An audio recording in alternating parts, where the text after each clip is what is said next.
చెప్పండి sir. One by one రండి అమ్మా. Use space god damn it. Male reporters back అమ్మా. ఫీమేల్స్ ముందురండమ్మా. మంకారు తల్లి రండి. ఏంటి డిఎస్ఎల్ఆరా? 5D వాడండి, అప్డేట్ అవ్వండి. నువ్వు కొంచెం టైట్ పెట్టుకోమ్మా. నువ్వు కొంచెం వైడా ఫ్రేమ్ సెంటర్ పెట్టుకోమ్మా. బాగున్నా? ఇక నువ్వు ఫ్రేమ్ అవుట్ అయితే నేను ఫ్రేమ్ ఇన్ అవుతా. అంటే మీకోసమే సెట్ చేస్తున్నాను సార్. నేను సెట్ చేసుకుంటాను. నువ్వు లోపల ఫైల్ సెట్ చేయి. Okay sir. ఓ షిట్ మర్చిపోయా సార్. Bless me sir. కాళ్ళదన పెట్టేంట్రా, వెనుపుడు పుడుస్తావేంటి? చూసలేదు సార్. పోరా ప్లీజ్ పో. ఇప్పటిదాకా గణాంకాలు చూస్తే 60కి పైగా విడాకుల కేసులు గెలిచిన ఏ ఒక్క లాయరు లేరు. మీరు ఏకంగా 98 కేసులు గెలిచి అతి త్వరలో 100వ కేసుకి చెరువులో ఉన్నారు కదా, మీరు ఎలా ఫీల్ అవుతున్నారు? చాలా గర్వంగా ఉంది రాజా.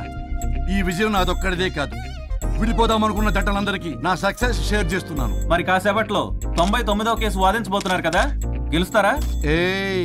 99 కాదు, వెరీ సూన్ 100వ కేసు కూడా గెలిచి గిన్నిస్ రికార్డ్ బ్రేక్ చేస్తాను. వన్స్ నే కేసు టేకప్ చేస్తే ఆ భగవంతుడు కూడా ఆపలేడు. శిష్య రెడీయేనా? అంతా రెడీయే సార్. కానీ ఇంకా కానీ ఏంటి శిష్య? అది మన డివోర్స్ కేసు క్లయింట్ సుబ్బారావు గారి వైఫ్ చాలా బాధపడుతుంది సార్. విడాకులు విత్డ్రా చేయమని అడుగుతుంది సార్. బతినాడుతుంది శిష్య. సార్ జాలి అనేది మన వర్క్ లో ఉండకూడదు. సార్. వృత్తి ధర్మం కదా, చాలా ఇంపార్టెంట్. అవును సార్. సార్ సుబ్బారావు గారి వైఫ్. నమస్కారం అమ్మా. నమస్కారం సార్. అప్పుడేదో ఆవేశంలో ఆయన చేసిన పని నచ్చక విడాకులు తీసుకోవాలి అనుకున్నాను. కానీ ఇప్పుడు నా పాప భవిష్యత్తు నాశనం చేయకూడదని విడాకులు వద్దు అనుకుంటున్నాను. ఎట్టి పరిస్థితుల్లో నేను నా క్లయింట్ కి అన్యాయం చేయలేను కదమ్మా. మీరే విడిపోతాం, విడాకులు కావాలి ఇన్నన్నారు అన్న తర్వాత మళ్ళీ కలిసి ఉంటాం, మళ్ళీ హ్యాపీగా ఉంటాం. హౌ కెన్ ఇట్ పాసిబుల్ తల్లి? సాధ్యం కాదు తల్లి. శిష్య. సార్ సార్ సార్ ఆమెను చూస్తుంటే చాలా బాధగా అనిపిస్తుంది సార్. ఒకసారి ఆలోచించండి సార్ ప్లీజ్. ఒక పని చేయి శిష్య. సార్ ఆ అమ్మాయికి వెంటనే నేను విడాకులు ఇప్పిస్తా. అంతే, వెంటనే దాన్ని నువ్వు పెళ్లి చేసుకో. మళ్ళీ విడాకులు కావాలని వచ్చాయి, అది కూడా నేనే వాదించేసి విడాకులు ఇప్పించేసి సెంచరీ పూర్తి చేసుకుంటా. Sorry sir. ఇలాంటి సెంటిమెంట్ నా దగ్గర మళ్ళీ రిపీట్ అయిందంటే మంత్లీ నీకు జీతం వస్తుంది కదా, కట్ చేసి పారేస్తా. Sorry sir. Okay sorry sir. Your honour,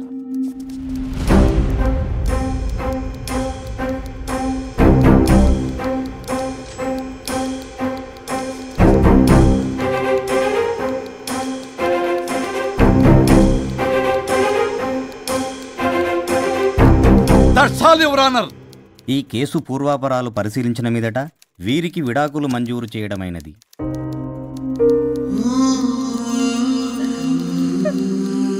బంగారం, కేసు గెలవకుండా ఎలా ఉంటానో గెలిచాను. గిన్నిస్ బుక్ లో నా పేరు రికార్డ్ కాబోతుంది. 100వ కేసు ఆల్రెడీ ఒక జంట మన ఆఫీసులో వెయిట్ చేస్తుంది. వెళ్ళి ఫైనల్ చేసుకొస్తాను. నువ్వు రెడీగా ఉండు. నా బర్త్డే గోవాలో జరుపుకోబోతున్నాం. See you. Bye bye. చెప్పండి.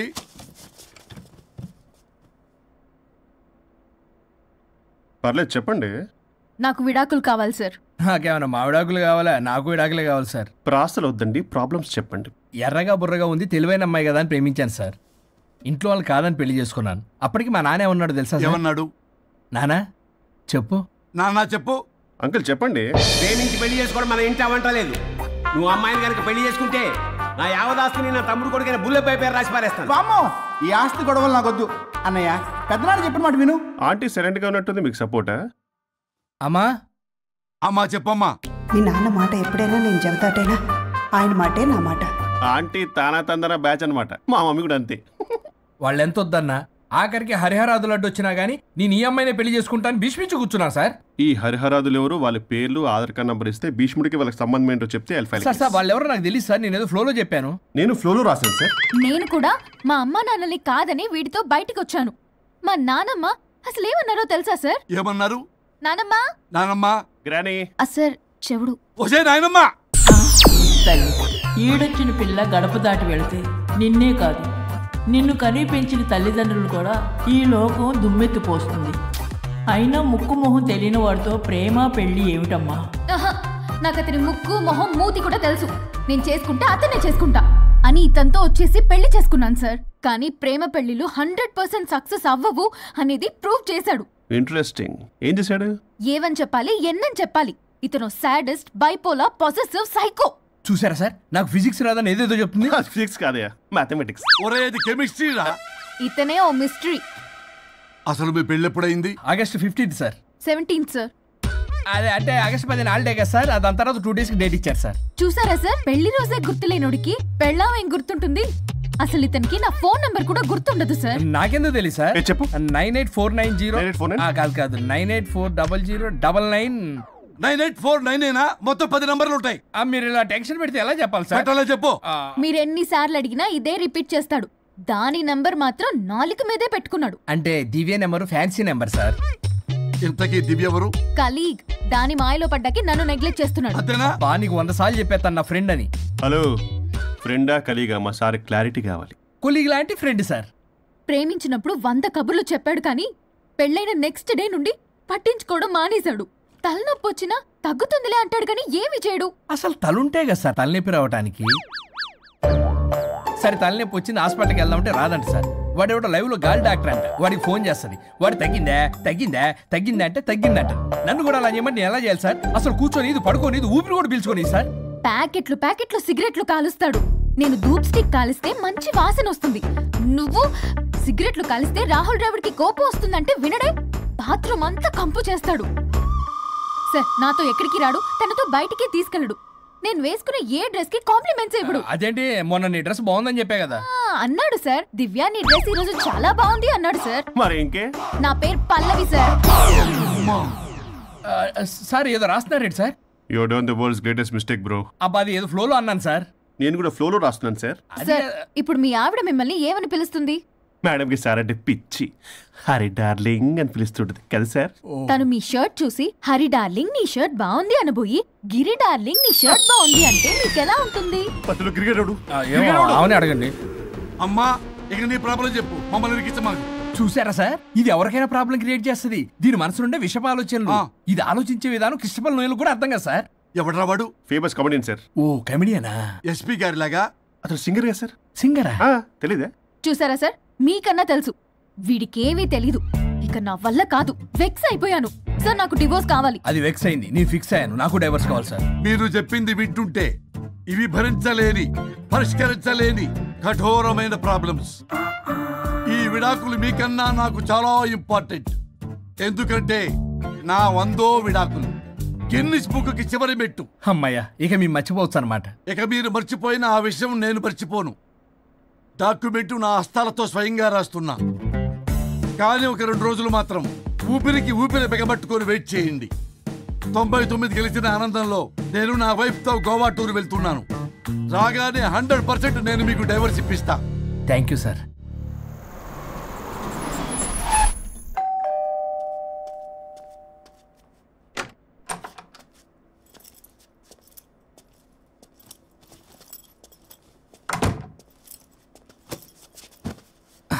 నువ్వేంటి ఇక్కడికి వచ్చావు? మరి ఎక్కడికి వెళ్ళాలి? డైవోర్స్ అనుకున్నాం కదా, ఇక ఇంట్లో కలిసి ఉండడం కుదరదు. సరే మీ ఊరికి టికెట్ వేస్తాలే. ఎందుకు? మా అమ్మ నాన్నల్ని పలకరిస్తావా వెళ్ళి? లేదు, నిన్నే పర్మనెంట్ గా అక్కడ పంపుదామని. నేను వెళ్ళవేంటి, ఇక్కడే ఉంటా. ఇది నా ఇల్లు. ఇది నా ఇల్లు కూడా. చిచ్చి, నీతో కలిసి ఇల్లు కొనడం నాది బుద్ధి తక్కువ. అసలు నీతో కలిసి ఉంటా నాది బుద్ధి తక్కువ. అయితే పో, ఇంకా ఇక్కడెందుకు? అయితే నా వాటా నా మొహాన పడే నేను వెళ్తా. ఇప్పటికిప్పుడు ఇవ్వడం కుదరదు. ఇప్పటికిప్పుడు నేను వెళ్ళటం కుదరదు.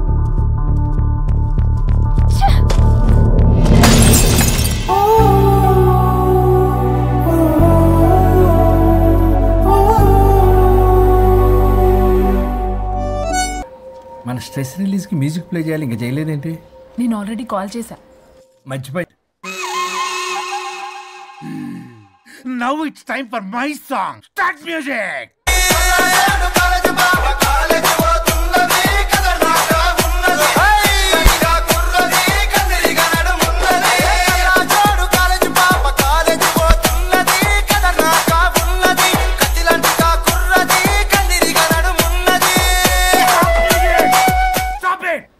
నేను ఆపమంది మ్యూజిక్, మీ పని కాదు. కూర్చోండి. నువ్వు ఎక్కడికి? Good mister Varun. డాన్స్ చేసినందుక సార్? కాదు, ఆ ప్రాజెక్ట్ ఓకే చేసినందుకు. Keep it up. కబాలీడా. ఈయన కొట్టిన దానికన్నా ఆ స్మైలే భయంకరంగా ఉందా? చలో guys, evening Meera birthday party ఉంది. మీరు ఎవరు రావట్లే కదా? వరుణ్, పల్లవి కూడా వస్తుంది కదా? నాకేం తెలుసు? ప్లీజ్ రా. ఈ గడ్డ మీద పోయి అక్కడ పట్టుకో.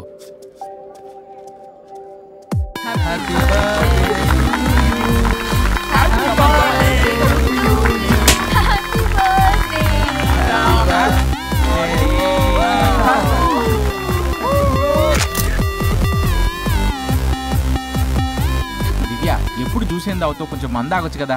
ఎప్పుడు మంది ఏం తాగుతావు? ఎలకల మంది ఆచుగా. చాలు చాలు చాలు, ఎనఫ్. అక్కడ పార్టీ జరుగుతుంటే ఇక్కడికి వచ్చి ఏం చేస్తున్నావు వరుణ్? ఏం లేదు, ఊరికే. అయినా చాలా రోజుల నుంచి అబ్జర్వ్ చేస్తున్నా, నువ్వు ఇలాగే బిహేవ్ చేస్తున్నావు. ప్రాబ్లం ఏమైనా ఉంటే చెప్పొచ్చు కదా. అట్లీస్ట్ పల్లవికైనా తెలుసా? పల్లవి ఏ ప్రాబ్లం? మా ఇద్దరికి సెట్ అవ్వట్లేదు అబ్బా. అలవాట్లు అభిప్రాయాల దగ్గర గొడవలు వస్తున్నాయి. అసలు క్యాజువల్గా మాట్లాడుకొని చాలా రోజులు అయింది. గొడవతోనే డే స్టార్ట్ అవుతుంది, గొడవతోనే డే ఎండ్ అవుతుంది. కాంప్రమైజ్ అవుదామని నేను ఏదన్నా అంటే తను ఏదో అంటాం, నేను కంట్రోల్ దాపడం, గొడవలు అవుతూనే ఉన్నాయి. తను చిన్నప్పటి నుంచి ఎలా పెరిగిందో అర్థం కావట్లేదు. పెంపకం బట్టే బిహేవియర్ కూడా ఉంటుంది కదా. Stop it Pallavi. యాక్చువల్లీ నా పెంపకం గురించి మాట్లాడుతున్నావు? కట్టుకున్న భార్య గురించి ఎవరో థర్డ్ పర్సన్ దగ్గర క్యారెక్టర్ బిహేవియర్ గురించి మాట్లాడుతున్నావు. మరి నీ క్యారెక్టర్ ఏంటి? నీ పెంపకం ఏంటి? తను పరాయి వ్యక్తి కాదు. భార్యాభర్తల మధ్య అమ్మా నాన్నలైనా కడుపున పుట్టిన పిల్లలైనా పరాయి వ్యక్తులే. మన పర్సనల్ మ్యాటర్ పబ్లిక్ చేసావు. నువ్వేంటో అక్కడే అర్థం అవుతుంది. పల్లవి, ఇక్కడ సీన్ క్రియేట్ చేయ కాపు. ఓహో, నేనేదైనా మాట్లాడితే సీన్ క్రియేట్ చేయడం, ప్రాబ్లం చేయడం. నువ్వంటే మాత్రం ప్రాబ్లం సాల్వ్ చేయడం, తప్పు కాకుండా తగ్గడం. అవునా? ఇంకా చాలు. నేను అదే అంటున్నా. చాలింకా నీతో ఈ జర్నీ చేయలేను. నేను వెళ్ళాలి. వెళ్ళు. ఓ, నాకు డ్రైవింగ్ రాదని తెలిసి కూడా నన్ను వెళ్ళమంటున్నావంటే గో టు హెల్ అనే అర్థం. అసలు నేనే మాట్లాడతాను, తనే మాట్లాడుతుంది. ప్రతి దానికి రా. ప్లీజ్ వరుణ్, ఫస్ట్ తను డ్రాప్ చేసిరా. రా.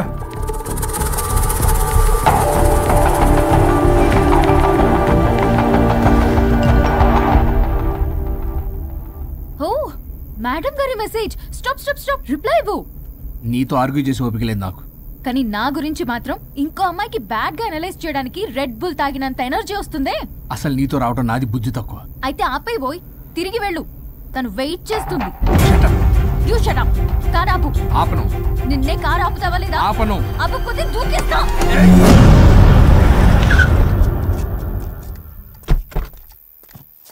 అలా సడన్ గా దూకితే చస్తావు. నీకు హ్యాపీయేగా? పల్లవి, దా ఇంటికి వెళ్ళి మాట్లాడుకుందాం. నేను రాను. మరి ఎలా వస్తావు? క్యాబ్ లో వస్తా. ఈ టైంలో క్యాబ్ అంత సేఫ్ కాదు. నీకన్నా క్యాబ్ డ్రైవరే సేఫ్. మరి అలాంటప్పుడు అక్కడే చెప్పొచ్చు కదా, నన్ను ఎందుకు రమ్మన్నా? తెలుసా? ఇప్పుడు ఇలాంటి వాటి కోసం ఒరిస్సాలోని బిస్తా గ్రామానికేం వెళ్ళక్కర్లేదు. ఇక్కడే హైదరాబాద్ లో గల్లీకొకలున్నారు. అయితే పిలిపించు.